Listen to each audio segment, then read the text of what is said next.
First round. So Sunday mornings we usually do a Sunday morning formal dress on the first round, but today we decided to go with Negro League jerseys to honor some of the Negro League teams.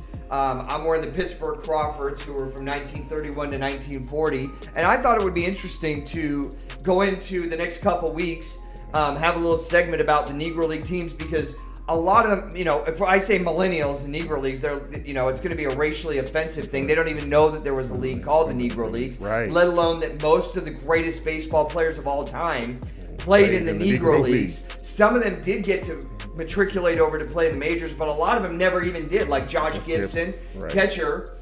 He was a 6'1" catcher from played in Pittsburgh, also played for the Homestead Grays. And here's the thing about the Negro Leagues. It's hard to validate a lot of the statistics for these guys. Right. It just is. Now, supposedly he hit more than 800 home runs. He was called by many people in baseball the greatest home run hitter ever. Right. I know he's the only man to hit a ball out of Yankee Stadium. Yeah. I know that. Right. He also has a supposed career batting average of .356 that is recognized by the Hall of Fame, and he's in the Major League Hall of Fame. Sadly, it had to happen in 1972.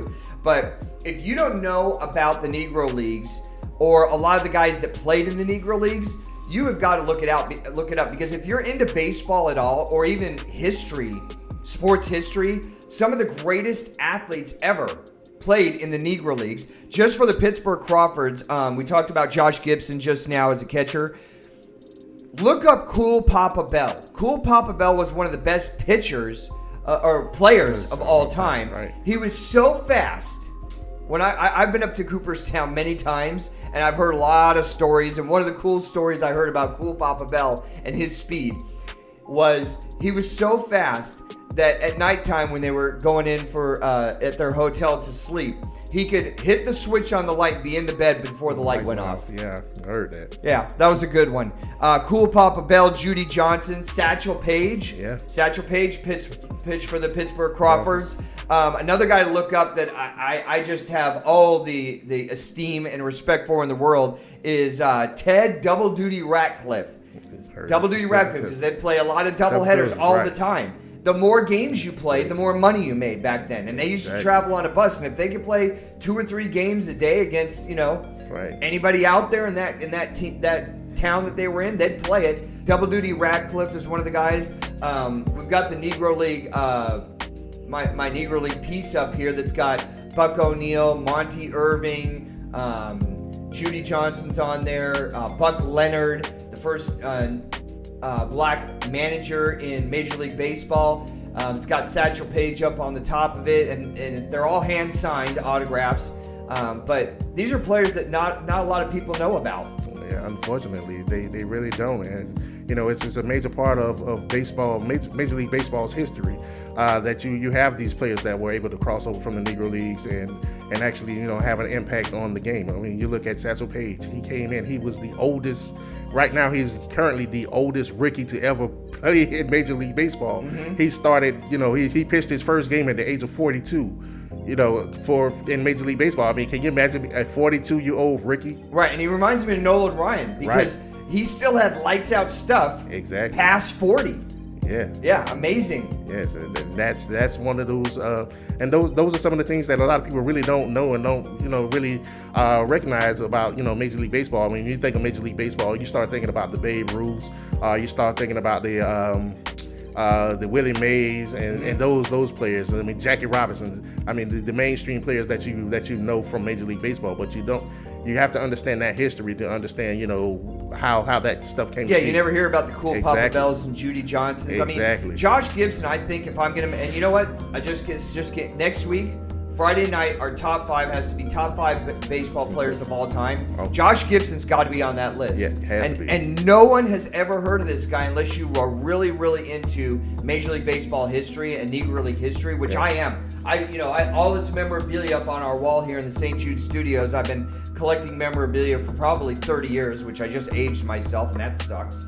But the last 10 years or so, I've really been getting into the Negro League stuff and appreciating what these guys did. Yeah. And you don't even know how much is working against them. trying to find hotels. You're traveling around in a bus. The only way you're going to make money is you get to the next team. You know, no promotion. There was no internet. There was no circuit training. There's no nutrition, you know, coaches.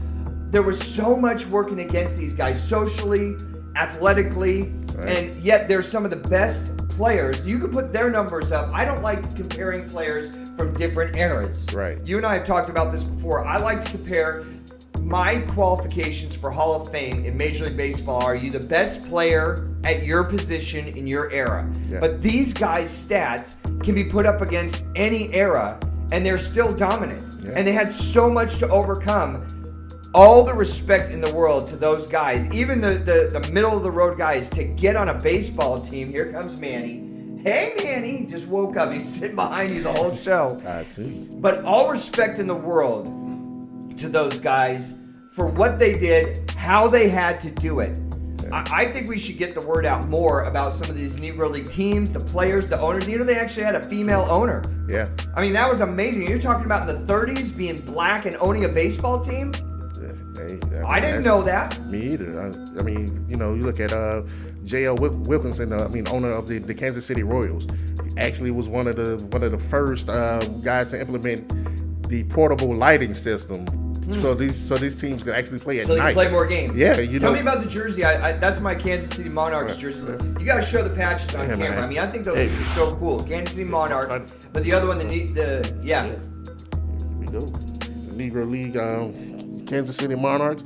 Actually, they were the longest running Major League Negro League team ever in the Negro Leagues. That team ran from like the 1920s, 1925 all the way up to 1965. Wow, 65. See, I didn't even know they went to 65. Exactly. Because a lot of them dissolved around 40 to 42. Yeah, they went to 1965. They actually moved from Kansas City up to Michigan. Of all places, I never knew that Michigan would have a Negro League team. They actually kept the name Monarchs as well. You know, they've had players like Satchel Paige, right? You know, J.L. Wilkinson, the owner of the Kansas City Monarchs, was actually inducted into the Hall of Fame in 2006. And you know, when you look at some of these you know the stats some of these players had, like I said, Satchel Paige was inducted in 1972. So when you look at these stats and you look at some of the things they did. It's unfortunately that it took all the way to 2000. If you notice, you look at when a lot of these players ended into the Hall of Fame, it was like 2006.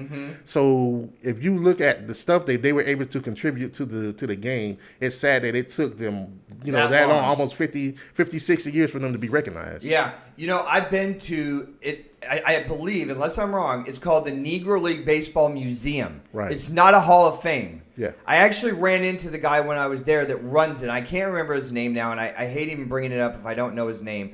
But that place, it's in Kansas City, Missouri, which has great barbecue, by the way.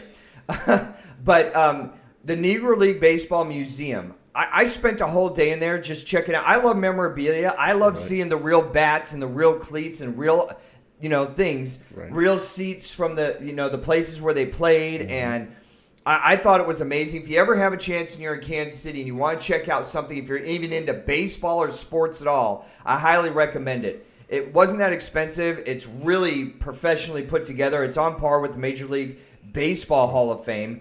And I just thought it was an awesome experience. I think next week we need to wear 2 other jerseys. You know, I was looking up some of the names. There's like the New York Cubans, the Indianapolis Clowns.